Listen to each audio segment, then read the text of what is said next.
to Liberty Unlocked. I'm Dom Watkins. All right, so today we're talking to a longtime friend of mine, Justin Lesniewski, and it's a really wide-ranging discussion. In fact, I've always had this kind of wish to move more and more away from anything resembling a traditional interview style to something that was just really conversational. I think this is the first time that it really hit the sweet spot on that front, and so as you'll see, we're kind of all over the place, but I think we get into some really interesting territory. And when I was thinking about, okay, well, what is the underlying topic, what I kept coming back to is the idea of integrity.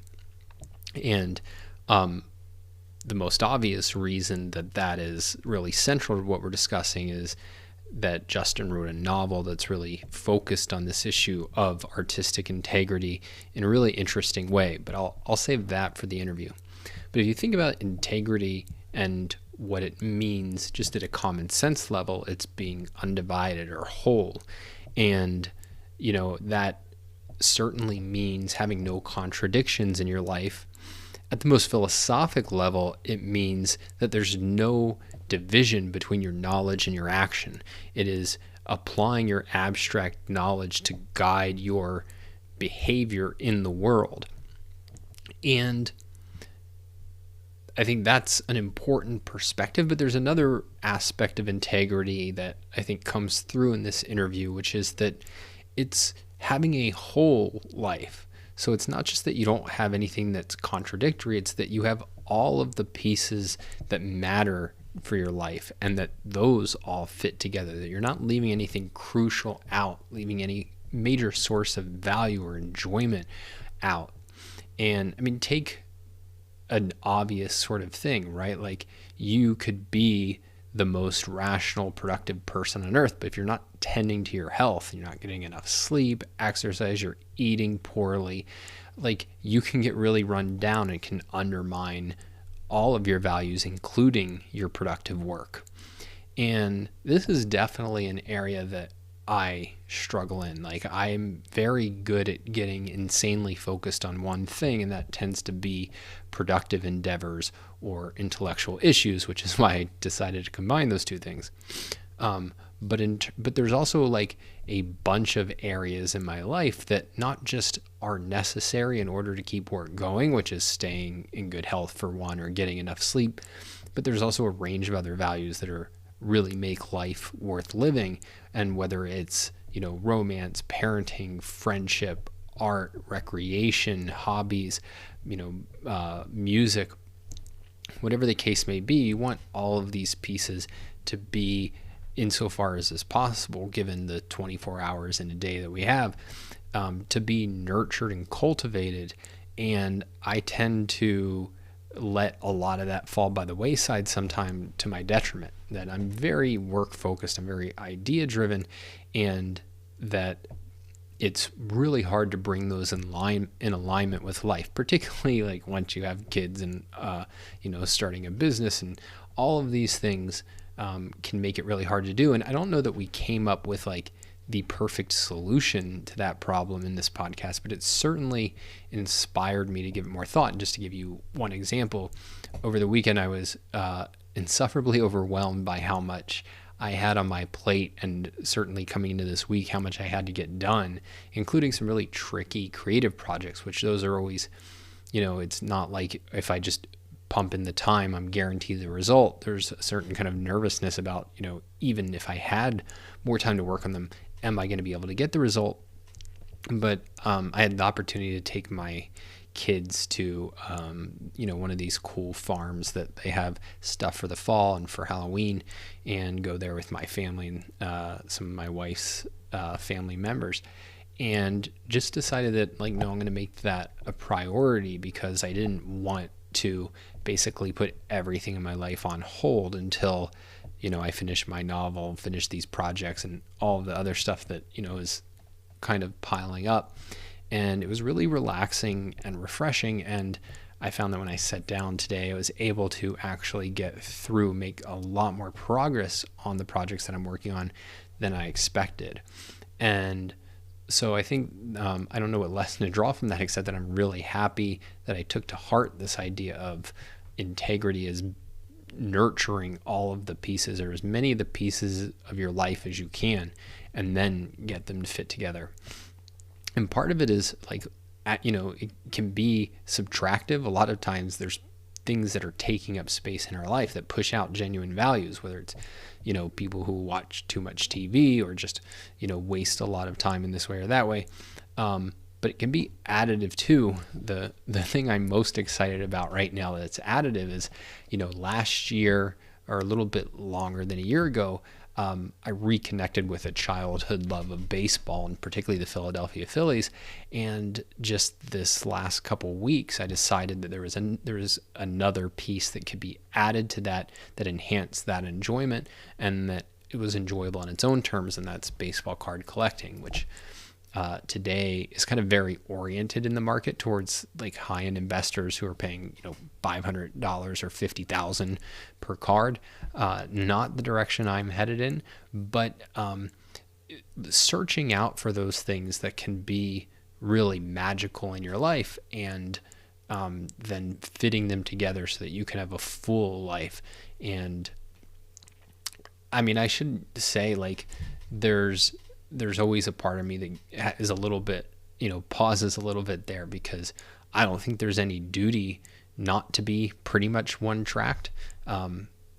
Certainly if you read Ayn Rand's novels, or Ludwig von Mises has this really, one of the few times I think he's genuinely eloquent in Human Action, where he's talking about productive geniuses and the way in which, there's certain people who want to be extremely one-tracked. And I don't think there's anything tragic or wrong about that, but I don't want to be that one-tracked. There's other things that I want to do and enjoy in my life, and I think this podcast was a really good time to reflect on that. And then I'm part of what I was really happy to get into here was just a discussion of the role of friendship and some of the dynamics with friendship that can either attract or repel people from intellectual movements. And so we'll talk about Justin's experience there, and the way in which, when he found people like me and Daniel Richards, who we also had in the podcast,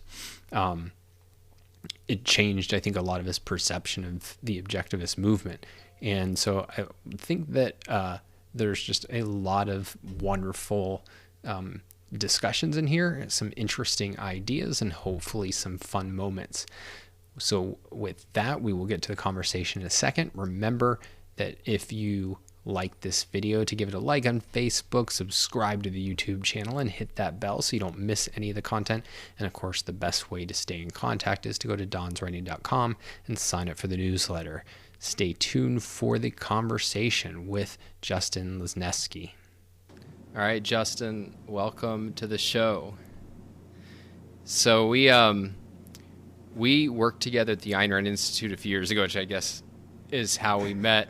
And I had our mutual friend Daniel Richards on the show a little while back. And one of the things we talked about was both of us considered the period where it was you, me, and a couple other people having lunch together every day was like one of the most pleasurable times in our life. Like I said, I haven't laughed that hard as an adult probably ever, because it was just a bunch of really fun, creative, ambitious people who disagreed about everything and, argued about everything, but with like a real just respect for each other. And so like we've kept in touch over the years. You went off and did other things. I went off and did other things. But one of the major reasons I wanted to talk to you is that you've written a novel, which we'll come to in more detail.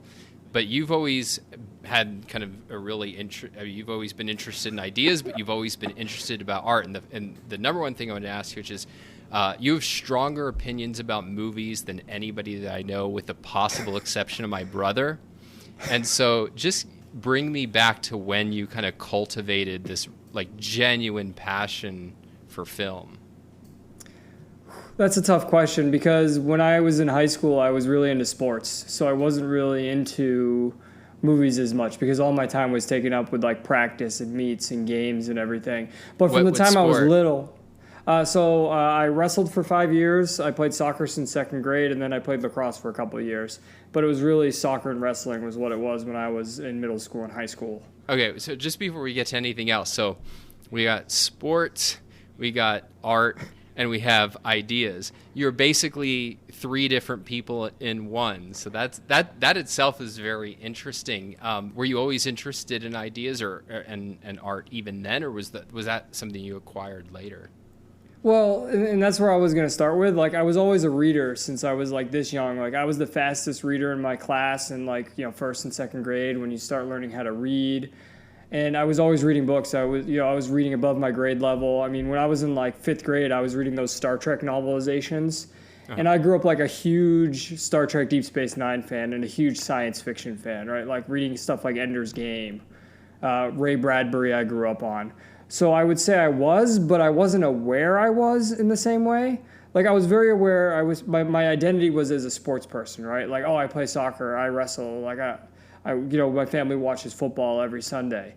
So I was, but I wasn't aware I was, if that makes sense. It wasn't part of your personal identity at that point. Right, exactly. And there's a difference between, and I think this is part of self-awareness, right? As someone who teaches high school kids now, I think it's part of self-awareness is being able to identify that. And I think it would have helped me more because I was sort of, and now that I see where I'm back coaching a high school wrestling team now, assistant coach, I see that the kids there they do it in a very cerebral way, and wrestling is a very cerebral sport where you have a plan and then you have to know what the different alternatives to do based upon what the opponent does. And your team has to have a philosophy with the way you approach it as well, right? Because you can have different styles of wrestling. So I see that even the way I approach sports was in a very sort of intellectual way, but I wasn't aware of it. And I think part of that was I went to a private school from 5th grade to 12th grade, and I was one of the few kids, I went to Ithaca College for undergrad, which is, a pretty prestigious liberal arts school. But I was one of the few kids in my graduating class of 60 that didn't go to an Ivy League school. So I never had that identity because I was never like the chosen smart kid.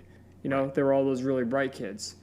And the comment you said is very well taken about three different people in one, because one of the things with me about always, when you're talking about ARI and us as working together is, and one of the reasons that time was very formative for me was being into movies and being into sports. I've never quite felt like I fit in with the quote unquote objectivist movement or objectivist crowd, but being able to fit in with you all and, create that friendship and, you're, known for being a ARI intellectual, right? And Daniel was very smart, and our other friends who came in were very smart and intellectual who you'd eat with. And I was kind of like, I'm kind of like the guy who's into movies and pop culture and sports. And to be accepted and be able to contribute to that was really helpful in actually forging that identity together. So I guess that was kind of a long-winded answer. No, but that's one reason why I do this show the way I do, which is I've always had this view of people would really have a healthier and more positive view of philosophy if they hung out with my friends rather than their only exposure to people was either people in a professional context where you're acting like a professional and it's somewhat two-dimensional, or it's the jerk they met in college who just read, Atlas Shrugged and doesn't quite get it, and they think that like yelling at people is, the essence of being self-interested. And so like I'm always interested in just exposing people to different people, and it was fun. I think like you had a kind of, you're talking about the side of the influence that we had on you, but like you, I think, brought out other elements of us. I know, at least my memory, and maybe you or Daniel can correct me if I'm wrong, but like you got him into football heavily. I had been into football, but it drifted away because none of my other friends were. And, now my sport is baseball, which is what it was as a kid. But there's like but part of what, there's a way in which I think those things can kind of be like closeted off from one another, and yet what my favorite people are the kind of people, and this is always what surprises people who kind of come into my social circle, which is they're used to going to something like an objectivist conference or a libertarian conference, and people come together over a common interest and they talk only about that interest. And what they find is that the people who really internalize a philosophy like objectivism, the best people in it, it's that they just talk about everything in a really interesting way. And so, like, for example, we would talk about philosophy because we worked at a philosophical institution, but we would be talking, like you said, about like pop culture, sports, but it would be with a kind of like depth and observation and a new way of thinking about why this is exciting and important that you're not going to get just sitting around with your friends at a sports bar, though that can be fun on its own terms. And to me, that's always been the value of philosophy, is it makes everything else more interesting rather than all we do is sit around and talk about philosophy, even though I sit around and talk about philosophy more than most. Well, right. And the comment you said about getting Dan into football, it's ironic you also said that, sitting around in sports bars, people don't talk that way. Well, you weren't at Clemson when I was getting Daniel into football, and we were talking that way, sitting at Hooters watching the Patriots games every Sunday. And in a way, those conversations and the conversations at the lunches we had were what created our podcast, Welcome to the Midside. Daniel's on indefinite hiatus now, but that's where that came from, where I would sit there and I would see the things the Institute was doing, right, their programs and everything. And I said, they should have a podcast that just normalizes life, that says, hey, we're going to talk about movies, we're going to talk about sports, and we're going to talk about what's going on in the general world. Like, it doesn't have to be hyper-focused on, like, foreign affairs or environmentalism, right? And there's a place for all of those, but I just thought there was a place for everyone else, because I'm much more of what you said. If I self-identify, I'm much more of a internalized objectivist. And what I mean by that is I don't want to read OPAR. I don't want to like study the philosophy. But if someone comes to me and says, what do you think? 99% of the time, my argument and my understanding is going to be pretty close to whatever the philosophy of objectivism is. And I wouldn't call myself like an objectivist scholar or anything in that way. I wouldn't think that would be fair to people like you who have studied it. So yeah, I think being a sense of life objectivist is something that's missing. And I think that's a way you can, market it to the masses. And that's sort of part of why I've taken the path I've taken in life, because I think that's what's needed. I think a lot of people, I think the majority of people, that's how you communicate with them. Yeah, I mean, the way I think about it, or at least one way I think about it, is that everybody needs a framework, but not everybody needs to spend a significant portion studying the framework. They need to have a framework for living. And Ayn Rand made a distinction between what she called philosophy for Ragnar and philosophy for Reardon. You needed a fully articulated, detailed, down to the roots philosophy that then was available to people who just needed kind of a basic way of coming at life. And then if they had questions, that you could go to experts the same way that if you have psychological problems, you go to a psychologist, or, if you have a cough, you go see a doctor. And that it's not all just navel gazing at that. I mean, that's insulting to philosophy proper. But I think there can be a detaching it from life and being overly concerned with the kind of technicalities. If it's your profession, that's proper. But I think a lot of people, it's like when they're interested in objectivism, it's an end in itself and study the details for its own sake. And then when they go into their own lives, they're completely conventional, and you wouldn't even know that they had this radical philosophy except if they're talking about it. And that's part of what I was trying to express about like my social circle and interacting with you. It's people who, even if they're not talking about the philosophy, they're in effect unconventional because they're coming at life in a different way. And in particular, one thing that always stood out about you was that you were kind of fearless in having strong opinions about everything, but not in the stubborn way of like, I'm never going to admit I'm wrong. And you would argue hard for everything. And then if you felt like somebody made a good point, you would say, yeah, that's a good point. And life would go on, which always impressed me. So, you mentioned Welcome to the Midside. One of the things I really loved, I mentioned about our conversations, but about your podcast and just about your approach to life. Ayn Rand gets a hard time for not having a lot of humor in her books, although I think there's more humor there than people recognize, and she has some of the sharpest sarcasm in her essays that you'll ever see anywhere. My favorites were, the hippies who dirty the water by bathing in it, and the feminists who complain about being sexual objects even though they're in no danger of that. What is your view of kind of like the role of humor in your life and why you bring it to the table and the different, undertakings that you do? Well, that was something I had a conversation at a certain point with objectivists, and I say that in the, as you're saying, the philosophically proper sense, because, they would say like humor is destructive and the purpose is to, break something down and laugh at it and blah, blah, blah. But I sort of see it that way. I don't really like the word destructive, and that's where I start getting away from, where it's more of a sense of life thing. I pick out a specific quote from Atlas Shrugged, and it's interesting you arrived there after mentioning Ragnar, because my favorite character, and the character I always identified the most with in his personality, not necessarily his upbringing, is Francisco de Anconia. I love how he's very showy and he enjoys life, and it's just like, I'm here, I'm going to enjoy life. And my favorite quote is when they ask him why he showed up somewhere, and he just says, I'm here to witness the farce. And that's what humor is for me. Humor is a way of pointing out the things that don't make sense so we don't let those things overwhelm us.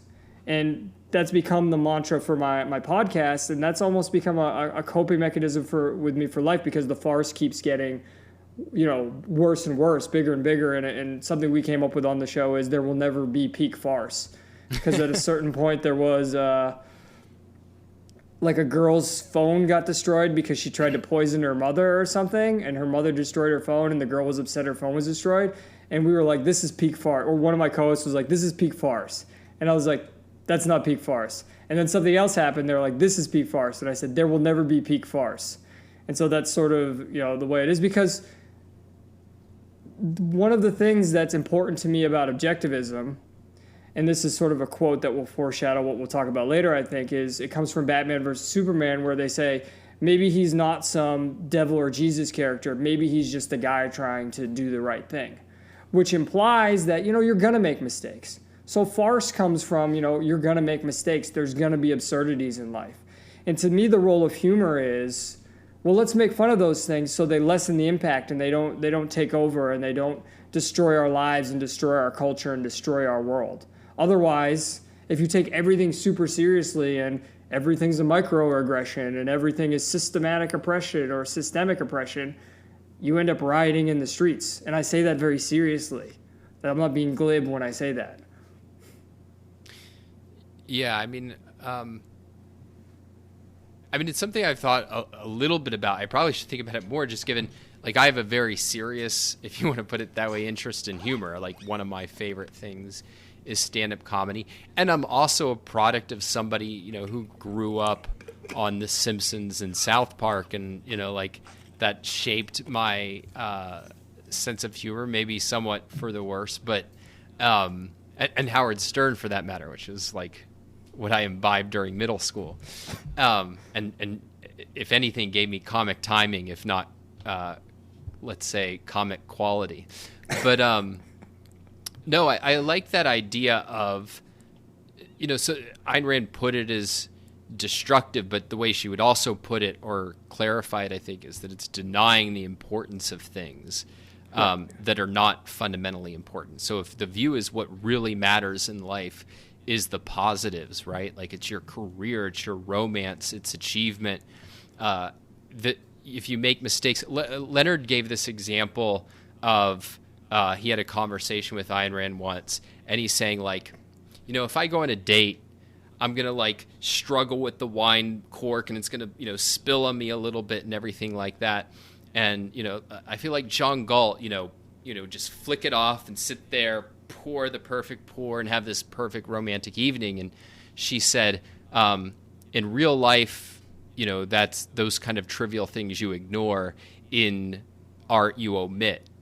And the ignore, one form that I think ignoring takes is not just like pretending it didn't happen, but laughing about it and saying, like, all right, this is just, silly and ridiculous. And so I'm glad that there's not, more like gags in Atlas Shrugged, but I think understanding what it means to live a philosophy, humor plays a bigger role than it would in terms of what it means to like concretize a moral ideal. Like, you can't conflate those two things. And I mean, and thankfully, most of the best objectivists I know are really funny, which I think, I mean, I don't know what your view is. Like, humor is basically people who are good at making non-obvious integrations, but making non-obvious integrations is what makes you smart, too. Yeah, it's non-obvious integrations and it's observations. Because to me, that's the best. That's the best humor. Is what I'm very good with, and this is why, I've toyed with the idea of trying stand-up, and I may at some point, just for fun to see what it would be like. But the reason I've never really done it is I'm much better with like off the cuff, where like something will happen in class and like I'll want to make the students feel comfortable or make a point, and I do it by making a joke of pointing out the absurdity of what they said. Something happened, I can't remember it. I'm trying to remember. I was trying to stall while saying that to remember what happened today because I said something really funny like that and everyone laughed and it like made the class better. But I think the important part of what you said is you made me something click in my head why I'm uncomfortable with the term destructive by reframing it in the way Rand did. And this is exactly what I mean with sense of life, right? To me, it's the implication that if this is unimportant, there must be something else important. And the only reason we can laugh at this is we agree what the important thing is. And those are the comedians I find funnier, right? I don't find the comedians who go out there, for instance, and say, oh, well, this is funny because a black guy does this, or this is funny because a white guy does this. Like, I can understand someone like Joe Coy now because my fiance is Filipino and I've been around Filipino culture enough that I get what he's saying. When he's making fun of the absurd things about Filipino culture, by implication, he's saying these are all the great things. And when I think of like a great stand-up comedian, my favorite stand-up comedian is no coincidence that he comes from the same place I do and shares values. I mean, Who just is the other it? day, I was building towards that. Okay, good. I won't ruin it. I You're kind of derailing did. me.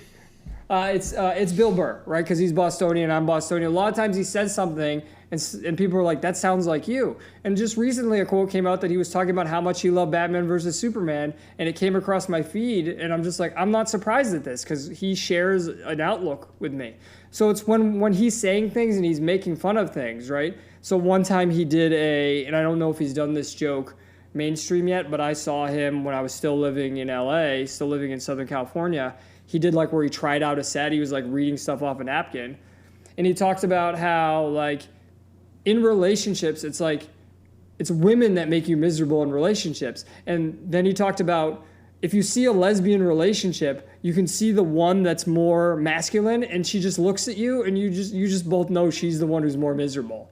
And like, he's laughing because he knows what as a man you deal with when you want to be with a woman because you want to be with her and you get certain values, but there's also certain difficulties there. And if you're honest enough with yourself about it, you can laugh at that joke because by saying that, he is by implication raising up what it means to be a man in a relationship and, be a man and not, fold and just go with what the woman wants. And the way he I really want to it, hear that joke because I lived with a lesbian couple years ago when I first moved to California, and one of the best conversations I ever had was when me and the more masculine one sat around and said, dating women is a pain in the ass. Like, and it was exactly that kind of train of thought. All right, and that's why it's funny, because if you're really, like you just said, the fact that you two could have that conversation shows how honest you are with yourselves about your identity, about reality, about your relationships. And when he makes that joke, if you are comfortable enough to joke, if you have the if you have the self-esteem to laugh, it's raising up your self-esteem. So maybe there's even an element of raising up your own self-esteem when you're laughing in humor. I'd have to think about that more, but it seems like it just by talking about this. All right, so I definitely want to talk now about, let's see how to introduce this.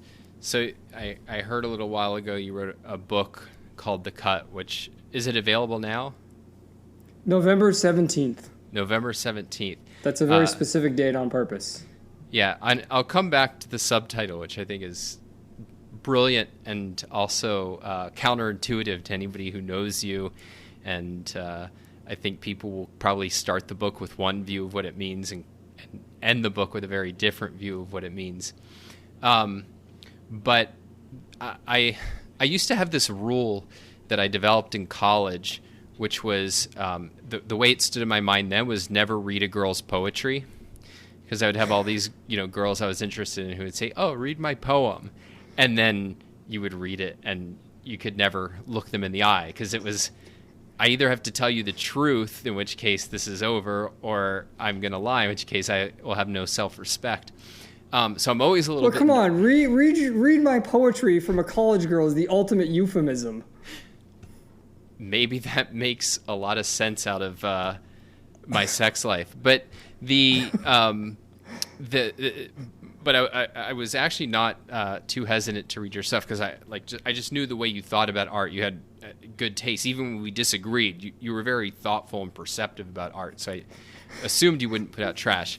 But I was actually really, as I read some selections from what you initially sent me and then started reading, the full novel here, I mean, you have a real talent for making characters feel real and putting us in the scene. But the core of the story is what really fascinated me. In part, it's a world I'm interested in. I respond very much to art that brings me into a specific kind of world that I haven't seen before and that I find intriguing. So my favorite show is The Wire, because it brings me into the world of the police and the underworld. I see your expression. Podcast listeners, he has judged me with disdain, but that's fine. I hate The Wire. FYI, just so you know. We probably will not debate that today. We'll see. But here you bring me into another world that I find intriguing, which is Hollywood, which, I had a toe in, not personally, but just living in the Southern California area, knowing people in that world. It's just an interesting world that you get kind of a very fake picture of if you are, read the news and watch TV. You get a little bit more if you kind of follow the press and everything and pay close attention. You get a very different view of when you talk to insiders who've actually been there and are speaking honestly. And you kind of delve into that world, but you delve into a specific way. So I just want to start out. This doesn't spoil anything, but this is the opening quote in your preface. And it comes from the director, Zack Snyder, who I think we'll talk a little bit about, but he says, "There would be no chance on earth that I would use a shot that was made prior or after I left the movie. I would destroy the movie. I would set it on fire before I used a single frame that I did not photograph. That is a fucking hard fact. I literally would blow that fucking thing up." I just butchered a brilliant quote. We won't tell him. It's okay. We won't tell him. So you have a preface, and the preface, with no insults to Hugo, reminded me of Hugo had a very famous preface to one of his plays that was really the romantic manifesto of his time, and because he had a play, Hernani, I don't know how you pronounce it exactly, but the play was so controversial, and this was explaining what they were trying to do that was innovative in art. And you had a preface, and you're laying out, why you wrote this book, what it's about. I don't want to put words in your mouth, so just kind of summarize what led you to write this book in the first place. Well, first of all, I just want to say I didn't pay Don to make any implicit comparisons between me and Victor Hugo. Just want to be clear about that. Checking my show notes. $20 for every mention of Hugo, $50 for every mention of Ayn Rand. All right, I got you. Hanging up right now. So if anyone's listened to my show, or if they go back and listen to the old shows, I've been a fan of Zack Snyder, and I actually realized this the other day, longer than I've been a fan of Ayn Rand. So when I first saw 300 in 2005, I fell in love with that movie. It's a tremendous movie. And since I've gotten older and I've grown more intellectually, I've realized a lot of the subtlety of it, learning about Frank Miller and the things he said, where, there's an irony here that these people are fighting against fascism, but there's elements of fascism within the Spartan culture. I'm like, wow, this is really sort of subversive commentary on America, right? Everyone, when that movie came out, they were like, oh yeah, this is pro-America in the Iraq War and, in post 9/11 world. And it's subversive commentary. And, seeing that since I've grown up has made me more appreciative. But I've been a fan of him for so long. And then when, I found Atlas Shrugged in 2007 completely independently, right? Nobody told me anything. It wasn't part of school. I was just like, I've heard a lot about this book and it's never been in school. Maybe I should read it. And then I read that, and eventually I read the Romantic Manifesto, and I saw all these comparisons between him and what Rand wrote about in the Romantic Manifesto. And then I found out that, he's very influenced by her. And then what happened was, I don't know how deep to go into what happened, but essentially, I'll give you the chopped down version that I tell people. Essentially, he made Man of Steel and Batman vs. Superman, and they hired him to make Justice League Part 1, Justice League Part 2, and the studio, Warner Brothers, hired him to do that. And he had a whole 5-movie arc planned out, right? He had a plan for Man of Steel, Batman vs. Superman, Justice League Part 1, Justice League Part 2, and whatever the third movie was going to be. I don't, maybe it was Part 3, maybe it was another Man of Steel movie, Superman. I don't know what it was going to be. But he had the whole thing planned out, right? And he's already in the middle of it. And he's made 2 movies. And all of a sudden, the culture war that was just beginning to bubble up turned on him. And on Batman vs. Superman got butchered, so the theatrical cut, the version that was released in theaters, is different than the version that was released on home media. It's like half an hour more. It's a completely different movie. Speaking from a writing standpoint, they took out all the connective tissue, all the transitions. So imagine reading a book or an essay and there are no transitions in it. It just wouldn't make any sense. There wouldn't be any flow. It would seem terrible. And then he had a script written for Justice League Part 1, and they told him to rewrite it between March and the Justice League production in April, which is crazy, and condense that down so it's not a 2-parter anymore. Then he shot that entire movie. He edited a version of it, incomplete special effects and all those things, and showed it to executives. And the same sort of culture war started coming up again in post-production, and they didn't want him to make that version. Until finally tragedy struck. His daughter committed suicide, young daughter, 22 years old, and they used that as a guise to fire him from the production. And another director came in, Joss Whedon, reshot the entire movie. Snyder had shot 5 hours worth of footage. Whedon released a movie that was under 2 hours, used only 20% of Zack Snyder's original movie. So then I became part of, through my podcast, this movement called Release the Snyder Cut, where this is where I have a hard time, right? Mm-hmm. And this is where you talk about objectivism and me not fitting anywhere, right? I don't really fit anywhere. So imagine me, this person with ideas and a very solid moral foundation and philosophical foundation, going and joining this movement and being one of the first people of it, and then later seeing other people take it over and be in charge of it, where they're all like, we have to tear the studio down and blah, blah. I'm like, guys, I just want to see this movie because it's an injustice that this great artist movie never came out. And for me, it was about, I want to see this great art, knowing that this great artist, the best director of our generation, and I believe that truly, made a movie that is behind closed doors, it's locked away. That's an injustice. And I can say that very clearly on a show like this because you understand what I mean by that. Hiding away great art. I mean, that's akin to Dominique pushing statues downstairs. It's saying, we're going to lock this away. You can't see that. That's an injustice to him, and that's an injustice to me that I can't see it. It's an injustice to all of us that we can't see it. And then, as I said, the movement went a different way, and the story wasn't being told of what actually happened. And I know that he's never going to release it, the actual story, because it's bad for him PR-wise, right? Negotiating-wise, within how corrupt the system is. Yeah, I mean, corrupt Hollywood is, he can't say it. Yeah, I mean, there's a million ways you can be sabotaged, even if you're too powerful never to not they couldn't make him not work again, right. But he wouldn't be able to work the way he wanted to work after something like that. Right. So I said, I'm a writer. I'm going to tell this story because they say write what you know.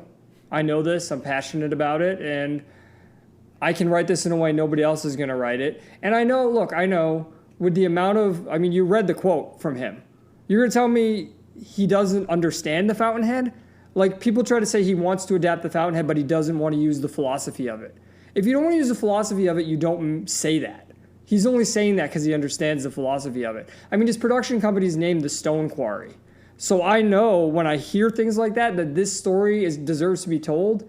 And I truly believe that I'm the only person on the planet Earth who would tell this story. So I told it. And did you have any trepidation sitting down to actually write, a full novel, whether it was about the writing or about doing justice to, somebody you admired, albeit, you're clear that this is not history and you're using kind of pseudonyms. It's based on a true story. It's not reality. What was the experience? It's romanticism. It's essentialized, right? Yeah. What was the experience like sitting down to actually execute on it? Was it because the novels I've written all sort of poured out, not exactly inspirationally in the sense of it was easy, but it came very quick and sort of natural. And even when I get stuck within, a few minutes, but it was a very much like I was living in this world for a time, and it all came very fast and was overall really enjoyable. What was it like for you actually writing it? The toughest part was the beginning because of what you said. Partially this was inspired by somebody else talking to me about this and was saying, well, you have a different story to tell than everyone else, so why don't you write a book? And I was like, yeah, why don't I write a book? And it was, it was always percolating in my head already, so that person just kind of gave me the final push. And, that person's involved in Hollywood, so he had a lot of trepidation about being, sued. He's like, don't be sued, blah, blah, blah, you have to be careful. And I was like, no, there are parody laws, there are satire laws, like, it's fine, they can't, it's freedom of speech. So I had that sort of trepidation at first. But the main trepidation was, what is the structure here? What is the structure going to be? And which of the characters are most important? Because, it is there are characters based on some of the actors and stuff, and, who did I decide to include, and why did I decide to include them? Because they had to fit the theme. And that gave me trepidation, because it's like, how do you decide all of these are like big names? And how do you decide to leave them out? And, if people read this and it doesn't line up with their expectation of it, how are they going to, react to it? They're going to be like, why did you leave that out? But then, as you said, once I got the structure down, it flowed very well and very easily because I've been living in this world a very long time. I mean, I've been a Zack Snyder fan, as I said, since 2005. I've been a huge fan, since Watchmen came out in like 2009.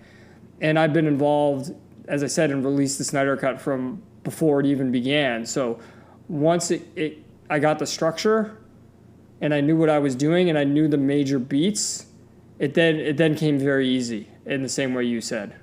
So did you actually do like a formal outline? Like what did you have when you worked out the structure? A lot of the people listening to the show are very interested just in the process of creating, and I'm curious as to what you had worked out before versus what was just discovered as you went. So I'll be very, very transparent. In the very beginning, I said, I want to have this have echoes of the Fountainhead in it.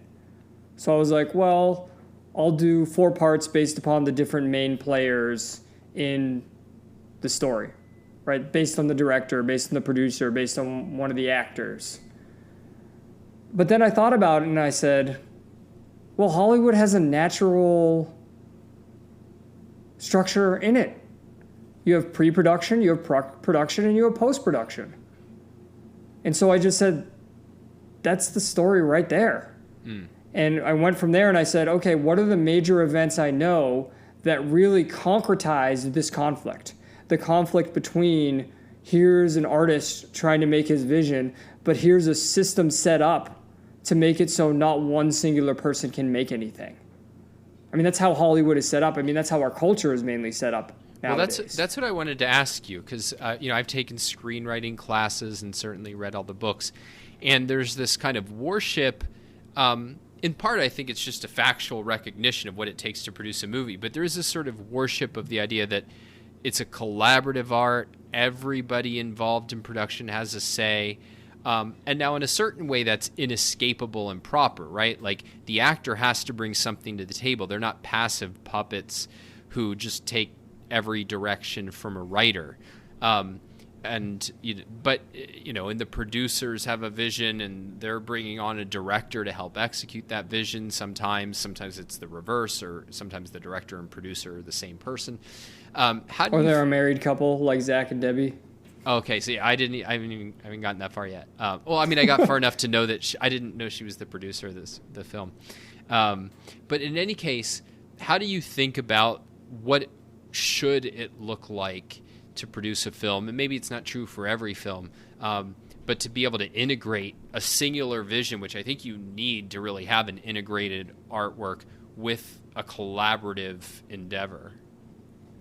Well, it's sort of like coaching, but it's not. You want to talk about non-obvious connections. It's sort of like you're a coach and a GM in one. So, the GM hires all the players because he has a vision for a team, and he knows what he wants the locker room to look like and what kind of a strategy he wants to run. But he also has to give the reins to the coach, who then coaches the players. But then the players have to execute on game day, right? You give them all their responsibilities. And I guess I say this knowing Bill Belichick is both coach and GM. Well, and let me just interject here. This is a very important thing that nobody in my podcast will care about, but we need to fire Matt Clintock from the Phillies, the GM, who has wrecked the bullpen. Anyway, as you were saying. So it's very much like that, where I truly believe it needs to be the director's vision. Because the director is the one who's behind the camera, and he's the one who takes the script, and he says how to visualize it, right? Because it's a visual medium. And a lot of people forget that. That's why I have a lot of problems with television shows nowadays. As I've learned more and more about it, it's very tough to watch the two-shot where there's a person talking and then it flips. And I'm like, well, that's not visual. You could just play their voices and I would know what's going on. And that's what I end up doing, right? I'll binge watch a Netflix show by putting it on and doing chores, and I'm hearing what they're saying. That's not art at that point. That's just a radio play, which is fine. A radio play can be art, but it's on television, so you're wasting the medium. So film is a visual medium, and the integrator, the person who has the vision, has to be singular, because otherwise not one person is going to have the idea of how to integrate it all the same way. They're not going to have the idea of how to integrate, right? Different people necessarily hold, even if it's minimal, even if it's slight, their perception of an idea will be slightly different. Their understanding will be slightly different. So it has to be that person. So yeah, all these people are working together and they're collaborating, but they're hired by the director, or they're hired by the people who hired their director. And something I've noticed in Hollywood is the directors who have the most consistent singular visions are the ones who work with the same cast and crew for a large amount of time. And a lot of the people Zack Snyder has worked with, he's worked with since the beginning, right? For a long time, Larry Fong, his cinematographer, worked with him. I mean, he brings along the same writers, the same, it's even the same stunt people, the same set photographer. Clay Enos is there. Clay Enos knows, his wife from college. And then you go, oh, well, is it nepotism that way? Well, there's a difference between, nepotism and finding people you think are valuable and bringing them along with you and raising them up with you as well. And that's what he's had a very good history of doing, is he finds people that are likewise talented and he works with them and brings the best out of them. But it's ultimately his vision, right? Because he does something very interesting, and I think it really answers your question. He says, I shoot what I draw. And what he means by that, and what I mean by repeating him, is he's not shooting the script. He takes the script, he translates it into a visual language, and then he tells people this is what we're shooting. So it's not, when it says written by David Goyer, Man of Steel, written by David Goyer. Yeah, he wrote the script, but then that script is translated one more time. It's that abstraction of the idea that David Goyer had, and, Goyer and Snyder worked together on the story and everything on Man of Steel, then becomes one level of concrete away. And I think that's a really interesting way of doing it and an innovative way of doing it because, as I said, it's visual. It's movies. Well, I remember when I first started reading about screenwriting back in my early 20s, and I read, it was a, I forget who it was, but basically defined it as, a story told in pictures, and that you should be able to get the essence of it without the dialogue. And I resented that so enormously because all I cared about was, the words, which I should have been a playwright. But I mean, I've grown to appreciate that is the essence, the distinguishing feature of the medium that nothing else can capture is a story told in visualization. And that's really fascinating to hear that, like, his first step is, how do I translate this into visuals? And then it's the executing on that. It's the actual filming and editing and so on. But that the real writing of it is the unity between somebody who's creating the dialogue, but then you don't really have a story told in pictures until you have a plan that's in pictures. And every movie has storyboarding, so I don't mean to say that every movie doesn't have storyboarding, but there's a difference between storyboarding from the script and working with your storyboard artist on there, and you taking that and basically storyboarding it yourself or drawing it yourself and then working with a storyboard artist. Because then you're working from your vision and how each frame should work, rather than if it's you and a storyboard artist, well, then you're really both creating that, rather than you're the one creating it. One of the things that you're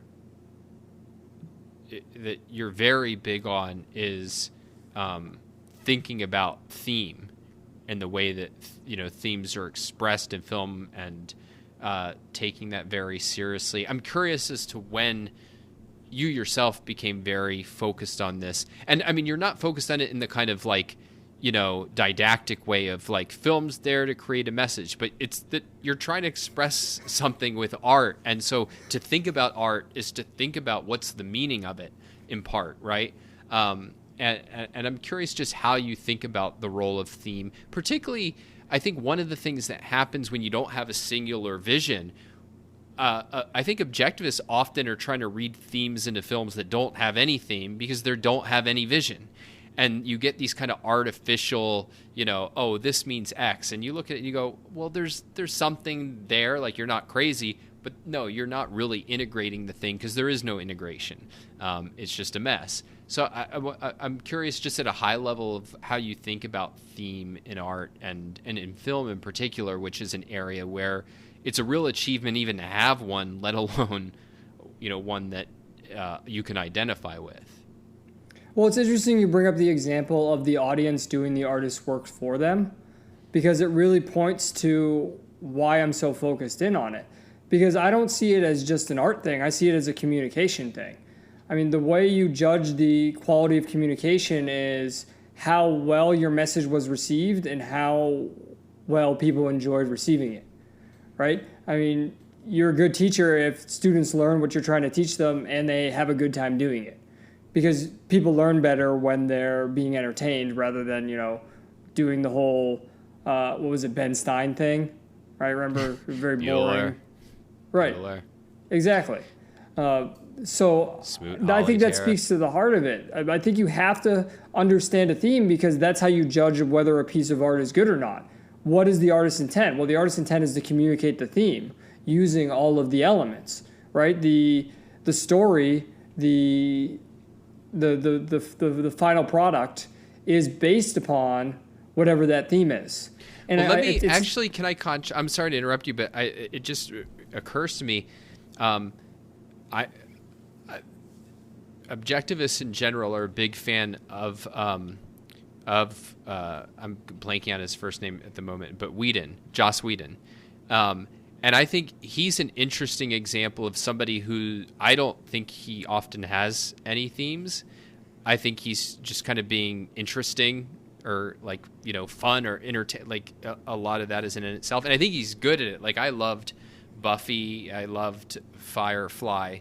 But I don't necessarily think that there's a lot of deep thinking about what he's trying to convey. I'm curious as to your take on that. I think Joss Whedon, especially over the years, has shown that he's somebody who's internalized the general culture. And I think I'm going to psychologize here, so no objectivists immediately start complaining in the chat or anything. I think he has a level of guilt about his place because his grandfather and his father were in the industry.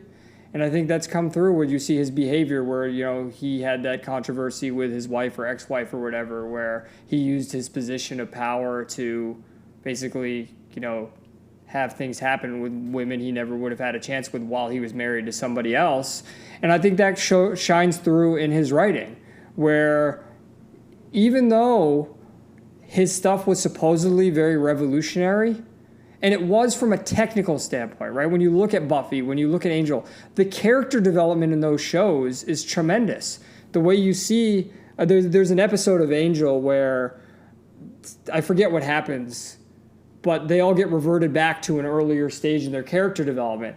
And just to be able to watch them within that episode, first of all, the actor is tremendous on their part to go back to a former place in those characters' arcs and come forward to the new part, and you see the difference. Like, he's tremendous with that. But as far as his ideas, I think they're very conventional. But I do think the height of his career is Firefly and Serenity. And I think it says something that the height of his career was when he was cut off. And what I mean by that is I think it's good, this is a controversial stance, but I think it's good Firefly was canceled because I think he was going to go down the conventional route of like, oh, well, here's the evil fascist corporatist government, and not in the Randian sense, in the extreme far left sense, because it was going to be the Chinese government and the American government were propping up the Blue Sun Corporation. But he couldn't do that. Instead, because it was canceled, he just had to execute the storyline about socially engineering humans, and that's what created the Reavers, who are like the zombie-like monsters who just want to destroy.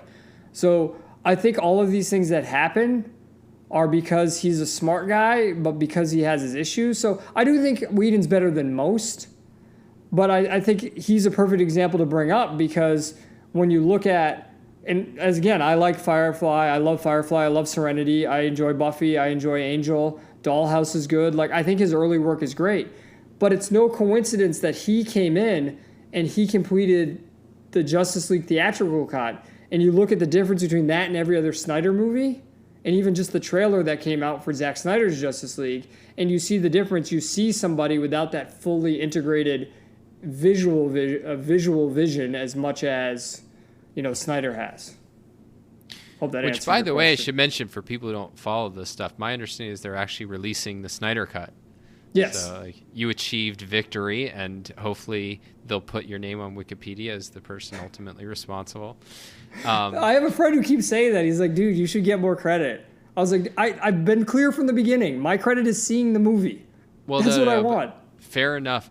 But you do know most of the people who are like credited with like starting a meme or founding a movement, like most of them are just people who grabbed credit from a sea of anonymous people who like didn't step up to claim credit, even if. So you know what could that totally sounds get away like? with That it. sounds like the Snyder Cut movement. You just described it to a T. But I don't want to fight with them because it's not worth my time, so they can have it. The reason they step up and do that is they don't have anything else going on in their lives, and I say that very seriously. Yeah, that's interesting. So you have a very full life, like as you've described it. Like you have a really interesting career, and that career has multiple elements. You're doing stuff in the realm of ideas. You're doing stuff in the realm of art. How do you see the role of, let's call it, and I don't want to denigrate art, but how do you think about the role of kind of hobbies or sidelines in your life? And because you seem to be a person who's able to devote at least a significant amount of time to other things that you're really passionate about, and what role does those things play, including as a sports spectator, who you're one of the most fun people to watch sports with because you actually care. Before you answer, I have to say, like, that I go on a brief rant, which is the worst thing in life is to do fun things with people who don't care, right? Like, if you've ever watched a football game or a baseball game with somebody who's there and they're like, okay, that's nice, even if they're not being like Debbie Downers, that just sucks the energy. Or if you ever played a board game with somebody who doesn't care if they win, it kills the fun of it. And the thing I like is you're all in on the things you do. So what is your take on that? Well, I'm not going to be all in on. I'm not going to do something unless I'm all in on it because it's a waste of my time. right? I have a short amount of time here on life, so I'm going to do it for that reason. But to answer your question more fundamentally, and this is something I almost said earlier, but I'm a very big believer in mind and body. And I think most people fall on one side of that dichotomy, where they're more cerebral, they're more mind, or they're more body. And I find that I'm happiest when I am fulfilling both. And I don't think I could execute either well if I wasn't executing the other. So I don't think if I had never started lifting the way I did, I don't ever think I could have written the book, especially knowing, part of the reason I started lifting is, Zack Snyder lifts. I mean, that's how he found Ayn Rand. He found her through bodybuilding. So to me, it's about living a full... What? Was it through Menser, Mike Menser? I don't know. It was. I'm not 100% sure who it was through. I just know he gave an interview where he did that, where he said that. Mike Menser was Mr. Universe either right before or right after Arnold Schwarzenegger, and was an objectivist and very...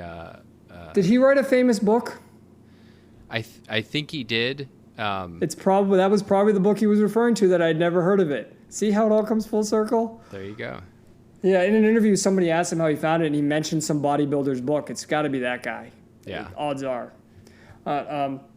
So yeah, I very much believe in fulfilling both sides of yourself, because I don't, if I can't get to the gym after a certain amount of time, I start to feel depressed, to be honest with you.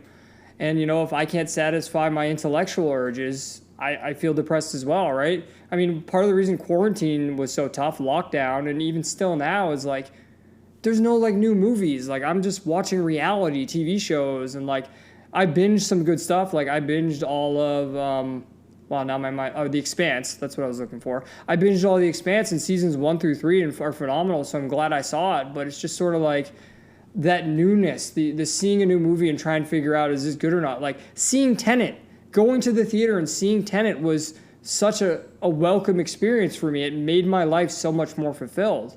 And then likewise, teaching and coaching, if I didn't have that either, I wouldn't feel fulfilled, because I do have a social element that I think is important as well. So to me, it's about living a fully balanced, integrated life. Yeah, that's something I always have intentions of getting better at. I tend to be all or nothing in one direction or the other. And so it's hard to try to assemble something like a bounce. But in those moments where I found it, I recognize the value of it. But in particular, the thing that almost always gets dropped out for me is any form of what you would call, recreation. So right now, I'm trying to build a business. And so I take an almost zero, art or entertainment. I think the one thing my wife and I are watching is it's on Apple, about this guy who takes over he's a football coach college football coach from America, takes over a soccer team, which they basically took the inception of one of my favorite comedies, Major League, but stretched it out, and they changed the kind of approach, but it's actually excellent. But the basic point is that I tend to, that kind of thing gets dropped out, and it's interesting in that one of the things, Ayn Rand talked about art as a human need, and I think one of the things that's very interesting about it is a need, but it's very hard to notice what you're not getting from it when you're not getting it. And what tends to happen is then you'll go back to it at some point and you go, oh, that's what it was. That just the experience of life is qualitatively different when you have that kind of refreshing, reinvigorating sense. You say that, but I'm going to tell you that exact experience is the same thing with the gym. It is no different. When you're not going, you're like, oh, this is normal. But then you start going again, and you're like, wow, my life is so much qualitatively better. I feel better. I enjoy life more. I'm more confident. It's the same. It's literally the same exact experience when you haven't been to the gym for a month or 2 weeks, and then you can finally go back. I mean, I can tell you, because I just moved to Florida, and there's the whole lockdown thing and everything, and gyms were shut down. And then I quit a gym because they told me to put on a mask when I was walking 3 feet between machines. And I was like, are you serious? And they were like, yeah. And I said, okay, I want to cancel. And I canceled right there and walked out. So I'm between gyms and everything. But when I do get a lift in, like I feel just a billion times better, and it's exactly what you just said. So I think that's a great point. Well, awesome. So Justin, remind everybody of. I did want to mention, and maybe I don't know that we can even give. I'll let you decide how much we can say about it without giving anything away. But the subtitle of the cut is "You Can't Make It Alone," and certainly I think most people would read that if they knew nothing else about you, and it would be like, "Hey, buddy, you think you can make it on your own, but you can't." But I think it's a much more clever commentary on the struggle of an individual with a vision in Hollywood, and the book is really going to set out to do that. So any last words for people, like just to give them a sense of what they'd be in store for reading the novel? Yeah, I'm actually going to point out something you might not even know about that title.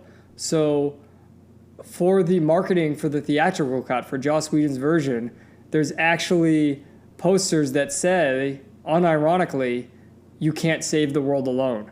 That was the tagline. And I saw that and I was like, well, that's perfect if the book's called The Cut, because you can't make the cut alone, right? Which then we have the double entendre with making a movie alone.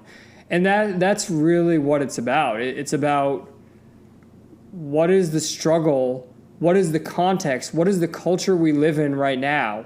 And I truly believe this is not limited to Hollywood. I believe this is everything. You can sub in the same way you can sub in Howard Rourke, right? You can sub in Sean Ryder as the main character, as I call him. You can sub in Sean Ryder. You can sub in the movie industry. But that's really what it's about is, where are the lines? And where are everyone's lines? And what is the effect on everyone when you don't understand those lines as far as where to compromise and where not to? And I don't mean compromise in the Randian sense of, any compromise between, food and poison kills you. I mean, when you work with someone, you have to understand how to work with them and get along with them. And when does it become a compromise, and in the Randian sense, and when is it, this is what I have to do to get this made? Right. And I think that's an important discussion in today's culture. And this, I will say that the story is intentionally a tragedy, and it's a tragedy in the hopeful sense. And what I mean by that is the tragedy needed to be told because it happened in real life. And if we don't understand why it happened, it will continue to happen. And we need to understand that so we can not have this happen anymore, because I believe we are at a dangerous point in our culture. And this is an example of it. Well, with that endorsement of The Wire, I think... no, I don't want to end on that. But no, this is a lot of fun, Justin. And I hope once the book's out, we should have you back at some point. I think we covered a lot of territory, but there's 1,000 things that we weren't able to get to. But what can people do either to follow you, your work, make sure that they remember to buy the book when it comes out? What's the game plan for the audience? If you go to the midside.com/thecut, or just the midside.com, you'll find information. That's where all the publication information is going to be. It's going to be released on Amazon for print on demand and for Kindle, and then I'm going to release it independently for EPUB, so you can decide how you would want to support that. I want to be clear that 25% of all proceeds are going to go to the American Society for Suicide Prevention. That's something the Release the Snyder Cut movement has done, and I think it's important because one, we don't want to take advantage of his daughter's tragedy, and I do think that's very important not to do. But also, when you're talking about romanticism in art, I think it's very important to support these life-affirming charities like this. So that's why I decided to do that. And it's coming out November 17th, so you can just follow it that way, the midside.com, the midside.com/thecut. Or you can find me, I'm on Twitter and Instagram at the Midside, and I'm open to talking to anyone about anything pretty much. Just, I'll only block you if you get in circular arguments, or if I've started blocking people recently who want to insist that Zack Snyder is an altruist, even though, his production company's named the Stone Quarry. Awesome. All right. Thanks, man.